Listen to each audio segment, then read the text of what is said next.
तो आत्मा का स्वरूप बता रहे हैं और बाह्य पदार्थों का स्वरूप बता रहे हैं। आचार्य महोदय के शब्दों में देखते हैं, एको हम निर्ममा शुद्धो, एको हम निर्ममा शुद्धो, ज्ञानी योगींद्र गोचरः, ज्ञानी योगींद्र गोचरः, वाया संयोगजा भावा, वाया संयोगजा भावा, मत्तः सर्वेपि सर्वथा, मत्तः सर्वेपि सर्वथा। बहुत सुंदर। आचार्य महोदय के शब्दों का अर्थ देखें, एको अहम, मैं एक हूँ, मैं एक ही था, मैं एक ही रहूँगा, मैं आत्मस्वरूप हूँ, मैं आत्मस्वरूप ही था, मैं आत्मस्वरूप ही रहूँगा, मैं अनात्मा नहीं हूँ, मैं अनात्मा रूप नहीं था, मैं कभी अनात्मा रूप नहीं हो सकता।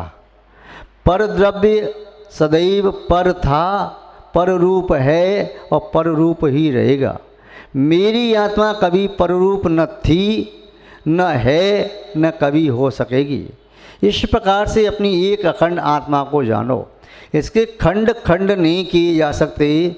सदा सदा सदा अखंड ही थी, अखंड है, अखंड ही रहेगी। निर्ममः, मेरी आत्मा स्वभाव की अपेक्षा से ममत्व आदि से रहित है। ये ममत्व भाव वैभाविक परिणति है। ये ममत्व भाव मेरी आत्मा का शुद्ध स्वभाव नहीं है।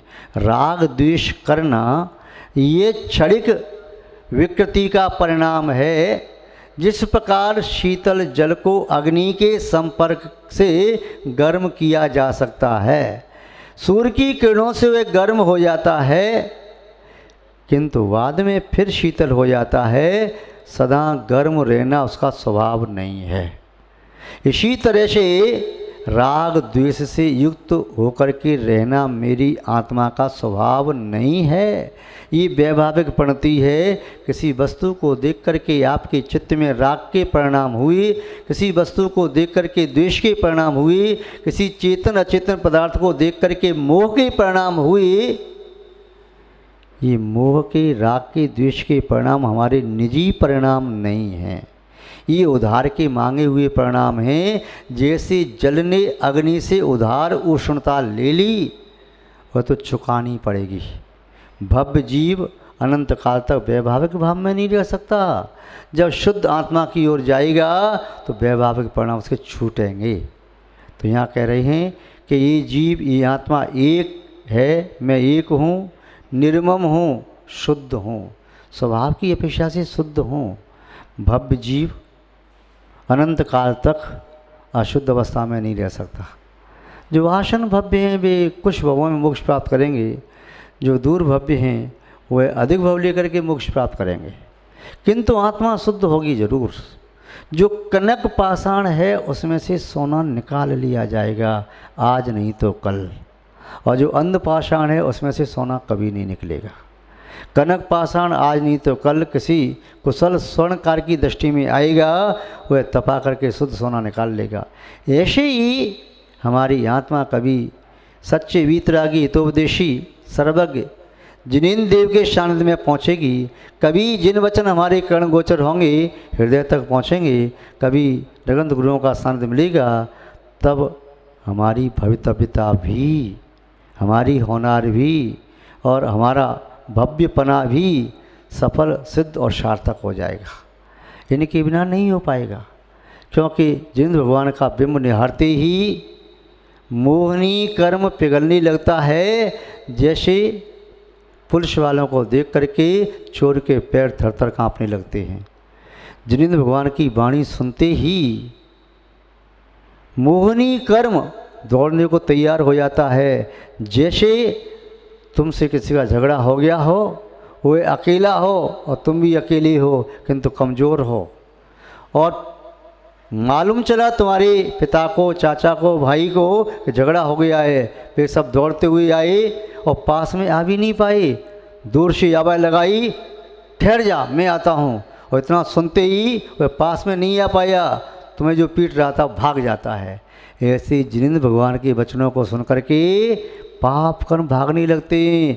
आचार्य भगवान वीरसेन स्वामी कलिकाल सर्वज्ञ धवला जी की पहली पुस्तक में आप पढ़ रहे थे, क्या लिखा कि स्वाध्याय सुनते सुनते भी असंख्यात गुण श्रेणी कर्म की नजरा होती है। तो जिनेंद्र भगवान के वचनों को सुनते भी पाप कर्मों की असंख्यात गुणी नजरा हो रही है और पुण्य कर्म का शास्त्र बंद हो रहा है। तुम्हारे चाचा, ताऊ, पापा या भाई की आवाज़ सुन करके तुम्हारा शत्रु भाग गया, इतना ही नहीं, तुम्हारे मित्रों ने यह आवाज़ सुनी तो घर में से निकल करके वे भी तुम्हारे साथ खड़े हो गए, और जिस समय तुम अकेले पिट रही थी उस समय मित्र भी साथ नहीं दे रहा था, और किंतु जब तुम्हारे साथ 4 लोग खड़े हैं तो 40 मित्र भी आ गए। तो जब तुम्हारे साथ जिनेंद्र भगवान हैं, जिनवाणी के वचन हैं और नृगंथ गुरु तुम्हारे साथ हैं, तो पाप कर्म भाग जाते हैं और पुण्य तुम्हारे उदय में आने लगता है, पुण्य का बंद होने लगता है। और फिर आत्मा कैसी है बता रही हैं, ज्ञानी। आत्मा का स्वभाव अज्ञानता में डूबे रहना नहीं है। जैसे घी का लौंदा नैनू होता है, नवनीत, उसकी लौनी उसमें डुबो दो छाछ में, डूब जाएगी क्या है? जब तक हाथ में पकड़ के डुबा के रखे हो, हाथ डूबा तब तक डूबी रहेगी, और जैसे हाथ निकाला ऊपर आ जाएगी। ऊपर आती है। ऐसे ही मोह के कारण तुम अज्ञानी हो, किंतु मोह जैसे हटेगा तो तुम्हारा ज्ञान प्रकट हो जाएगा। घृत की बूंद, तेल की बूंद जल पर डाल दो तो डूबती नहीं है, वो ऊपर तैरती रहती है। इसी तरह से हमारी आत्मा शुद्ध है, ज्ञानी है। हमारा ज्ञान मोह ने ढक दिया है। अभी पढ़ के आई ना पहले, मोहेन सम्मतम ज्ञानम स्वभावम लभते नहीं, मत्त अपमान पदार्था नाम यथा मदन को द्रवी। जैसे कौंधों को खाने वाला व्यक्ति नशे से चूर हो जाता है, उसे कोई भेदभाव नहीं रहता, क्या अपना है, क्या पराया है, क्या शुभ है, क्या अशुभ है, क्या हितकारक है, क्या हितकारक है। ऐसे ही मोह के कारण व्यक्ति का ज्ञान विवेक नष्ट हो जाता है, उसे फिर ज्ञात नहीं रहता मैं कौन हूँ। किंतु सत्यता ये है, मेरी आत्मा स्वभावतः ज्ञानी है, अज्ञानी नहीं है। अज्ञान में डूबना मेरी आत्मा का स्वभाव नहीं, किंतु मोह ने मेरी आत्मा की जैसे गर्दन पकड़ ली हो और गर्दन पकड़ करके डुबा दिया है। जब तक मोह ने मेरी आत्मा की जैसे गर्दन पकड़े डुबोई है तब तक डूबी है। जैसे ढीली हुई तो पुनः मोह हटते ही वह ज्ञान मेरा प्रकट हो जाएगा। मैं उस मोह में से, डूबते हुए मोह से मैं बाहर प्रकट हो जाऊंगा। तो मेरे ज्ञान भाव को ज़्यादा समय तक दबाया नहीं जा सकता, मुझे ज़्यादा समय तक गुमराह नहीं किया जा सकता। अनादिकाल से किया, किंतु अब तो मुझे अपनी आत्मा का बोध हो गया। अब एक बार बोध हो गया, अब बार बार मैं मोहित नहीं होऊंगा। जैसे जंगल में भटका हुआ व्यक्ति, अंधकार है, अमावस्या की रात्रि है, सघन बादल छाए हुए हैं, बारिश भी हो रही है और घनघोर जंगल है, रास्ता भटका हुआ राही। यदि आकाश में एक बिजली कौनती है और जैसे बिजली चमकी, उसके सामने रोड दिखाई दिया, दौड़ करके रोड पर पहुंच गया। अब जंगल में भटकना बड़ा मुश्किल है, अब मैं रोड को छोड़ूंगा नहीं। ऐसे ही एक बार जिसे आत्मा का बोध हो गया, एक बार जिसे अपनी पराई की पहचान हो गई, एक बार जिसे हित अहित का ज्ञान हो गया, तो अब उसे अहित में ज़्यादा समय तक नहीं रखा जा सकता। मोह एक बार विगलित हो जाए, अंतर मुहूर्त के लिए भी हो जाए, तो मैं अब संसार में डूबूंगा नहीं। बस अर्ध पुदुल परावर्तन काल अधिक से अधिक, कम से कम मैं कुछ भवों में भी मोक्ष प्राप्त कर सकता हूँ। तो महान बाब यहाँ कह रहे हैं कि मेरी आत्मा का स्वभाव ज्ञानपना है, जानना मेरी आत्मा का स्वभाव है। और आत्मा कैसी है? योगींद्र गोचरा। ये आत्मा सामान्य व्यक्ति के द्वारा जानने के योग्य नहीं है, सामान्य व्यक्ति के ज्ञान के तो अगोचर है। जो योगी पुरुष हैं, योगियों में भी इंद्र की तरह से श्रेष्ठ हैं, उत्कृष्ट हैं, उनके द्वारा ही जानी जाती है। जिस व्यक्ति ने स्कूल नहीं देखा वह बालक उन व्याख्याताओं के बीच में बैठ गया जो बहस कर रही हैं गणित के किसी सवाल पर, जिसे स्वतः गिनती भी नहीं आती, और वह चर्चा कर रही हैं। वह कह रहा है मेरे पल्ले तो तुम्हारी बात पड़ी नहीं रही। बोले भैया तुम्हारे पल्ले नहीं पड़ेगी, जब हमारे जैसे बन जाओगे तो तुम्हारे पल्ले पड़ेगी। सिद्धांत की वाचना पल्ले नहीं पड़ रही, कोई बात नहीं, धीमे धीमे सुनते सुनते हमारे जैसे बन जाओगे तो खूब पल्ले पड़ेगी। छोटा बालक ऊपर तक हाथ बढ़ा करके छत को नहीं छू पाता, कोई बात नहीं, जब हमारे जैसे हो जाओगे तो छत को छू लोगे। ऐसे ये कह रही हैं कि आत्मा अगम्य नहीं है, गम्य है, किंतु योगियों के द्वारा, भोगियों के द्वारा नहीं। छोटा बालक जैसे हाथ बढ़ा करके छत को नहीं छू सकता, कदाचित तो स्टूल पर खड़ा होकर छू भी ले, किंतु भोगी भोगते हुए आत्मा का स्पर्श नहीं कर सकता, आत्मा की प्रतीति नहीं कर सकता, आत्मा का अनुभव नहीं कर सकता। इसलिए कहा कि आत्मा तो योगियों के द्वारा जानने योग्य है। योगी इंद्रियों के द्वारा पदार्थ को ग्रहण नहीं करते, वे आत्मा के द्वारा पदार्थ को ग्रहण करते हैं, वे अतीन्द्रिय ज्ञान का प्रयोग करते हैं। इसलिए अतीन्द्रिय ज्ञान के द्वारा ही आत्मा ग्रहण करने योग्य है, वह इंद्रियों के द्वारा ग्रहण करने के योग्य नहीं है। बाह्या संयोगजा भावा, ये संसार में जितने भी पदार्थ हैं, वस्तुएं हैं, ये सभी बाह्य हैं। आप पढ़ते हैं जहाँ देह मेरी नहीं तहाँ न अपनों कोई, घर संपत्ति पर प्रकट है पर हैं परिजन लोय।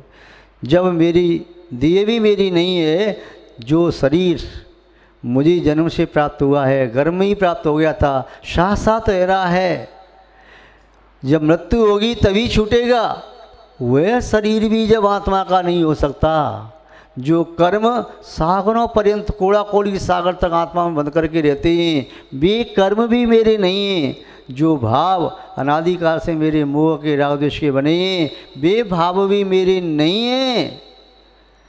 तो प्रकट में दूरवर्ती पदार्थ जो हैं वे मेरे कैसे हो सकते हैं? वे सभी संयोगी हैं। बस मैं ही किन्हीं से राग करने लगता हूँ तो किन्हीं पदार्थ में द्वेष, किन्हीं पदार्थ में मोह करने लगता हूँ, पदार्थ कुछ नहीं कहता, ये मेरी ही भूल है।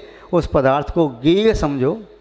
संसार में तीन अवस्था हो सकती है, या तो जानने की योग्य, या छोड़ने के योग्य, या ग्रहण करने के योग्य। जो आपने जाना है, आपके ज्ञान का फल यही है कि ज्ञेय, हेय और उपादेय, आप तीन प्रकार का वर्गीकरण करें कि जो जानने के योग्य है बस जानो, जो छोड़ने के योग्य है उसे छोड़ दो, जो ग्रहण करने के योग्य उसे ग्रहण कर लो।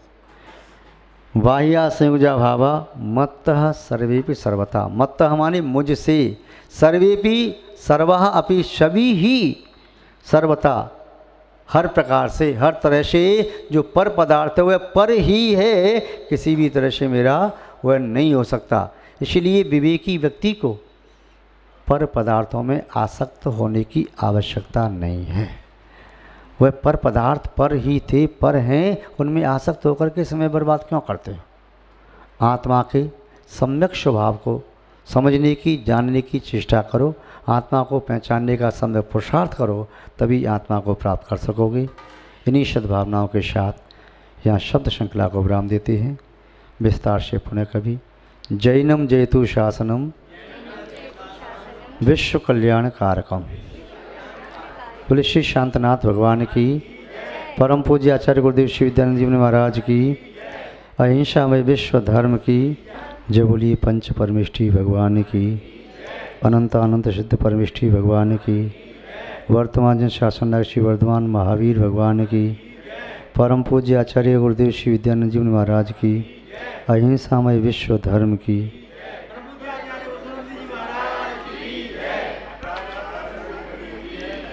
जैनम जयतु शासनम विश्व कल्याण कारकम। धर्म स्नेही सत श्रद्धालु, यहाँ पर उपस्थित आप सभी भव्यवर पुंडरीक पुण्यात्मा महानुभाव। आचार्य भगवान पूज्यपाद स्वामी जी इष्टोपदेश की कार्य का 28 के माध्यम से भव्य जीवों को ये बताना चाह रहे हैं कि वायु पदार्थों का संयोग इस प्राणी के लिए कितना दुखद है। जैसे कोई छोटा बालक कांटा अपने हाथ में चुभो करके दुख का अनुभव करता है तो उसे ज्ञात होता है कांटा दुख देने वाला है। दीपक की ज्योति को पकड़ करके दुखी होता है या ब्लेड पत्ती कील आदि को मुंह में डाल करके दुखी होता है।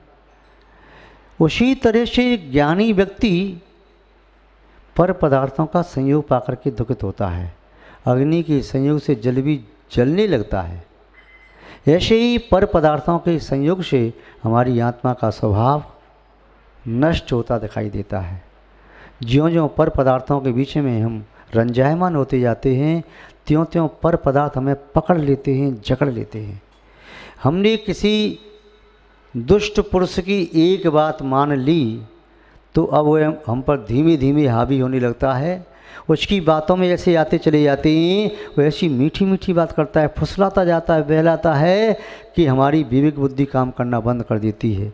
जैसे कुछ लोग कहते हैं सम्मोहन विद्या, उसे ऐसा सम्मोहन किया कि उसकी बुद्धि तो नष्ट हो गई, उसकी बातों से अच्छी लगने लगी। ऐसे ही इन पर पदार्थों के पास एक सम्मोहनी विद्या होती है जो मोहित करने वाली विद्या है, व्यक्ति के चित्त को दूषित कर देती है। व्यक्ति का चित्त जब मोहित हो जाता है तब व्यक्ति अपने आप को भूल जाता है। यदि व्यक्ति पर पदार्थों में रागान्वित न हो, पर पदार्थों को अपना नहीं माने, तो पर पदार्थ के नष्ट भ्रष्ट होने पर इसे दुख नहीं हो। जिस वस्तु को व्यक्ति को तुम अपना मान लेते हो उसका वियोग होने पर तुम्हें दुख होता है। जिस व्यक्ति और वस्तु को अपना शत्रु मान लेते हो उसका संयोग होने पर दुख होता है। किंतु जो व्यक्ति दोनों में साक्षी भाव रखता है, समता भाव रखता है, दोनों में समान परिणाम रखता है, तो किसी का भी वियोग हो, किसी का संयोग हो, उसे दुखी नहीं किया जा सकता। जिस व्यक्ति ने ये जान लिया है कि न तो ये वस्तु मेरी है न ये वस्तु मेरी है, दोनों में से मेरी कोई नहीं है, इन दोनों से मेरा हित नहीं हो सकता, किंतु दोनों के माध्यम से अपना अहित किया जा सकता है। हित जब भी होगा इन दोनों के प्रति उपेक्षा वृत्ति करने पर ही होगा।